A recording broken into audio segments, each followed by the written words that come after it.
আজ হামিদুর নামে এক ভাইয়ের হরোস্কোপ অ্যানালাইসিস করব। ওনার বাড়ি বাংলাদেশের বরিশালে। তার এখন রাহুর দশা চলে। এখন তার হরোস্কোপটা তিনি বিশ্লেষণ করতে বলেছেন।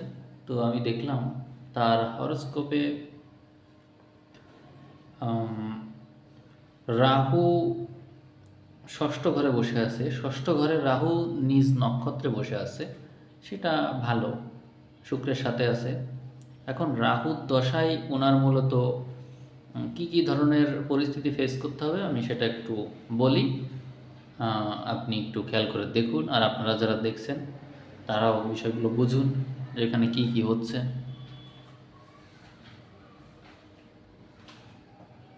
দেখেন, এখানে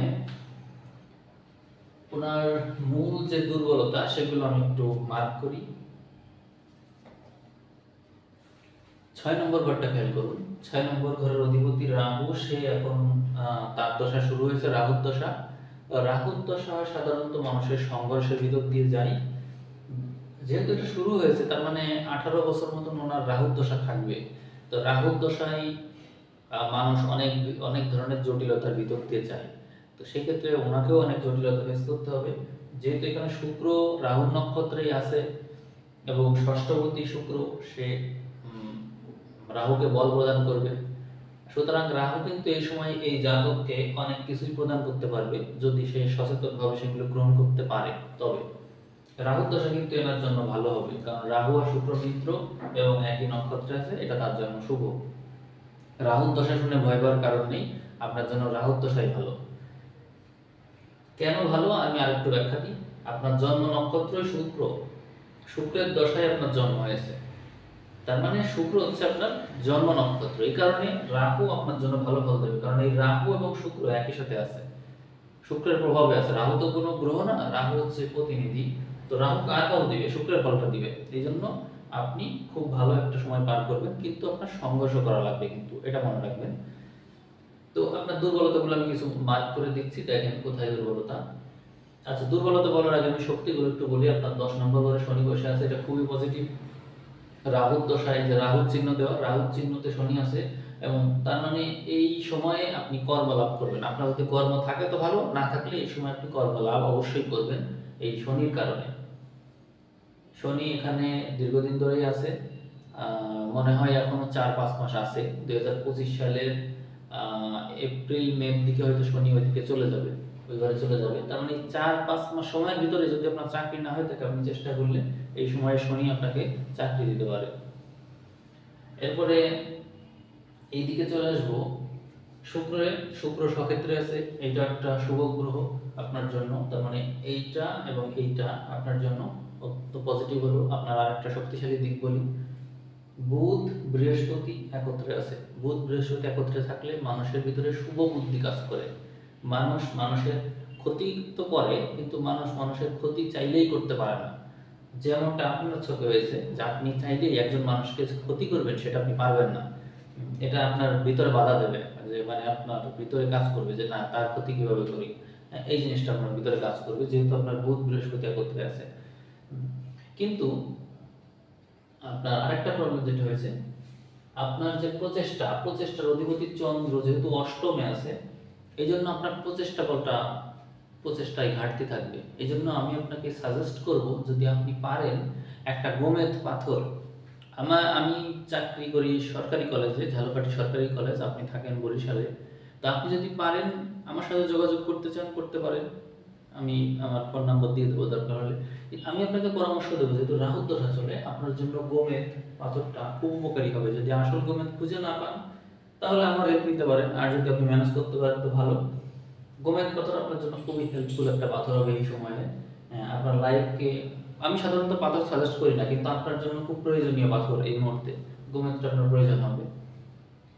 গোমেদ পাথর পরার চেষ্টা করবেন। এই পাথরের দাম সাধারণত মিনিমাম 6 থেকে 7 হাজার টাকা লাগবে আপনার, মিনিমাম, ভালো পাথরের জন্য। তো আমি আপনাকে পরামর্শ দেব যে গোমেদ পাথর পরেন, আপনি একটা ভালো গোমেদ পাথর পরেন, আপনার খুব হেল্প হবে। আচ্ছা, যেটা বলছিলাম, এই যে যে চন্দ্র চন্দ্র 8 নম্বর ঘরে আছে, তার মানে আপনার প্রচেষ্টা বলে প্রচুর ঘাটতি থাকবে, আপনি চাইলেই প্রচেষ্টা করতে পারবেন না, আপনি বিভিন্ন রকমের বাধার সম্মুখীন হবেন, আপনাকে প্রচেষ্টা করতেই দেওয়া হবে না। আপনার 10 নম্বর ঘরে শনি আছে মানে কি আপনি কর্মে প্রতিষ্ঠা পাবেন, কিন্তু আপনি যে কর্ম করবেন সেই কর্ম প্রচেষ্টাই তো আপনাকে করতে দেওয়া হবে না, বিভিন্ন রকম বাধার সম্মুখীন হবেন, আপনি কর্ম করতে পারবেন না।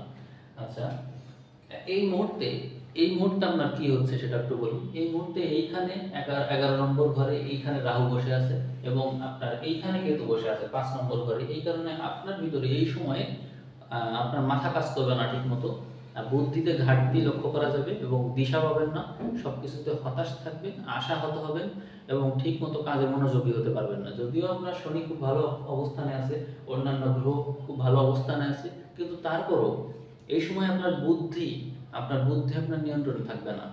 আপনার বুদ্ধি নিয়ন্ত্রণে না থাকার কারণে আপনি যে সমস্ত সুযোগ পাচ্ছেন এগুলো একটাও ঠিক মতো কাজে লাগাতে পারবেন না। এটা হচ্ছে আপনার অবস্থা। আর একটা আপনার যে মঙ্গলের যে একটা দোষ, সে মঙ্গলের দোষ রয়েছে সেটা আমি একটু দেখাই। দেখুন আপনার 4 নম্বর ঘরটা খেয়াল করুন। এই 4 নম্বর ঘরে কিন্তু মঙ্গল বসে আছে। 4 নম্বর ঘরে মঙ্গল থাকলে সেটা সাধারণত নেগেটিভ ফল দিয়ে থাকে এবং এই মঙ্গলটা এই ঘরের যে রবি মঙ্গল ঘর বিনিময় করেছে, চতুর্থ এবং সপ্তম ঘর বিনিময় করেছে। চতুর্থপতি সপ্তমে, সপ্তমপতি চতুর্থে, দুইজনে ঘর বিনিময় করে তাদের ঘরের তো পজিটিভিটি বৃদ্ধি করেছে, কিন্তু করলেও এটা একটা সমস্যাও তৈরি করেছে। কিরকম? এই যে যে রবি সে যদি এখানে থাকতো তাহলে সে সক্ষেত্রে থাকতো, সেটা তো হলো না। এখানে মঙ্গল চলে আসলো, মঙ্গল আবার শনির শত্রু। এই মঙ্গল আর এই শনি এরা একজন আর একজনের সাথে দৃষ্টি বিনিময়ে আছে, এই যে এইটা আর এইটা।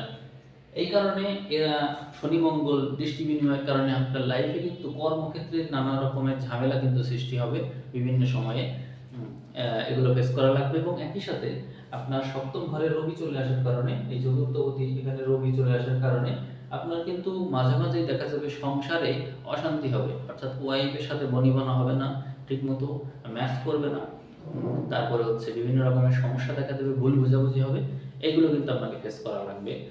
এটা হচ্ছে মঙ্গলের যে ঘর বিনিময় হয়েছে এই কারণে আপনি কর্মক্ষেত্রে প্রতিষ্ঠিত হবেন, এটা নিয়ে কোনো সন্দেহ নেই।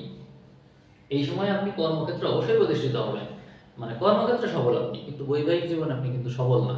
এটা আপনাকে একটু জানিয়ে রাখলাম। এই নিয়ে কিন্তু হতাশ হওয়া চলবে না, এটা আপনার জন্মগত একটা ত্রুটি বলবো আমি। এরপরে আমি আপনার আর কিছু দুর্বলতা আমি চিহ্নিত করেছি সেটা দেখাই। অনেক সময় এখানে কিন্তু আমরা যথেষ্ট সামর্থ্য আছে, কর্মক্ষেত্রে প্রতিষ্ঠিত হওয়ার যথেষ্ট সামর্থ্য আছে থাকলেও তারপরেও কিছু সমস্যা তো মানুষের জীবনে থাকেই। তো আপনার এখানে আমি লক্ষ্য করলাম আপনার যে কর্মনারী, এই নারীতে পাপ গ্রহ কেতু বসে আছে। এই হচ্ছে আপনার নারী, কর্মনারী, সেই কর্মনারীতে কেতু বসে আছে। তার মানে আপনার আজীবন কর্ম সংক্রান্ত ঝামেলা পোহাতে হবে। আপনি নির্বিঘ্নে একটা কাজ পেয়ে যাবেন সেটা কিন্তু হবে না, আপনাকে যথেষ্ট শ্রম দিতে হবে, পরিশ্রম করতে হবে। পেয়েও পাননি বা যা চেয়েছিলেন সেটা পাননি, আনএক্সপেক্টেড কোনো ঘটনা ঘটেছে, মানে নাকের গোড়াতে চলে গেছে, সুযোগ হাতছাড়া হয়েছে, এই টাইপের ঘটনা আপনার জীবনে ঘটবে। আপনার কর্মনারীতে কিন্তু বসে আছে এই জন্য। এরপরে আমি বলবো আপনার সমুদয় নারীর কথা। সমুদয় নারী হচ্ছে এটা হচ্ছে সমুদয় নারী। এই নারীতে মঙ্গল বসে আছে। সমুদয় নারীতে মঙ্গল থাকার কারণে আপনার ওয়াইফের সাথে বনিবনা হবে না, বন্ধুর সাথে সম্পর্ক ঠিকমতো কন্টিনিউ করতে পারবেন না, তারপর সবার সাথেই কম বেশি আপনার সম্পর্ক নষ্ট হবে, সম্পর্ক ধরে রাখতে পারবেন না, ভুল বোঝাবুঝি সৃষ্টি হবে, সেখানে আপনার দোষ নাও থাকতে পারে, কিন্তু এটা আপনার নিয়তি, এটা একটা সমস্যা থাকবে। এরপরে দেখছি বিনাশ নারী। আপনার বিনাশ নারী হচ্ছে এই হচ্ছে বিনাশ নারী। বিনাশ নারীতে একটা শুভ গ্রহ একটা অশুভ গ্রহ আছে, এই কারণে আপনি কোনো বিপদে বড় ধরনের ফাড়া বা কোনো কিছু যদি পড়েন তাহলে দৈবভাবে রক্ষা পাবেন, মানে একটা ঐশ্বরিক শক্তি যেন আপনাকে রক্ষা করে রাখো। কিন্তু আপনি বিপদে পড়বেন আবার রক্ষাও হয়ে যাবে। বড় ধরনের রোগে পড়লেও আপনি অসুস্থ হয়ে যাবেন, মানে অসুস্থ হয়ে গেলেন কিন্তু আবার সুস্থও হয়ে যাবে, অর্থাৎ আপনার 50-50 চান্স থাকবে। অর্থাৎ আপনি কোনো একটা বিপদে পড়লে তার থেকে রক্ষাও পেয়ে যাবেন, কিন্তু আবার মানে ওই বিপদে আপনি পড়বেন। এইটা একরকম হলো। আরেকটা হচ্ছে রোগে আক্রান্ত হলো, সেই রোগ থেকে আপনি আবার মুক্ত হয়ে যাবেন, কিন্তু রোগ হওয়ার সম্ভাবনা কিন্তু আপনার থাকলো, এটা আর কি। বিনাশ নাড়ি দেখলাম, বিনাশ নাড়ির পরে বলবো মানস নাড়ি। আপনার মানস নাড়ি হচ্ছে এই যে এটা শনি নক্ষত্র, এটা হচ্ছে মানস নাড়ি। দুটো শুভ গ্রহ বসে আছে, আপনি সকল রকমের পরিস্থিতিতে আপনার মনকে কন্ট্রোল করার ক্ষমতা অর্জন করবেন। অর্থাৎ মানসিকভাবে আপনি যদি নিজেকে ঠিক রাখতে পারেন, ফিট রাখতে পারেন যে হ্যাঁ আমি ভালো আছি, সুস্থ আছি বা ভালো বোধ করা, এটা যদি আপনি করতে পারেন তাহলে আপনার সমস্ত কিছু থেকে, এই সমস্ত কিছুর দোষ আপনি মুক্ত হয়ে যাবেন। আপনার সংখ্যা হচ্ছে রাহু এবং বুধ, 5 এবং 4, এই হচ্ছে আপনার সংখ্যা। তো বুধ এবং রাহু হওয়ার কারণে আপনাকে আপনার মস্তিষ্ককে কন্ট্রোল অবশ্যই করতে হবে। যদি করতে পারেন তাহলে আপনার সময় অবশ্যই ভালো যাবে। আপনি চেষ্টা করবেন আপনার মোবাইল নম্বরের শেষে 1 রাখার। 1 রাখতে পারলে আপনি খুব বেশি উপকৃত হবেন। আর আপনার যেহেতু রাহুর দশা শুরু হয়েছে, রাহুর দশা শুনে ভয় পাওয়ার কিছু নেই, আপনার জন্য রাহুর দশা ভালো। ফার্দার যদি কোনো পরামর্শের প্রয়োজন হয়, আমি তো ঝালকাঠিতে আছি, ঝালকাঠি সরকারি কলেজের হিসাব বিজ্ঞানের স্যার আমি, আমার সাথে কন্ট্যাক্ট করতেও পারেন। তো যাই হোক, এই যে যেটা বললাম, আশা করি আপনার জন্য যথেষ্ট হেল্পফুল হবে এবং এই তথ্য আপনার জীবনে কাজে লাগবে এবং আপনাকে উৎসাহ প্রদান করবে। আমার কথায় যদি কোনো কিছুতে হতাশ মনে হয় তাহলে কমেন্ট করবেন, আমি সেই বিষয়ে আপনাকে স্পষ্ট করে দেবো। আমার মনে হয় আমি যথেষ্ট তথ্য আপনাকে দিতে পেরেছি। ধন্যবাদ।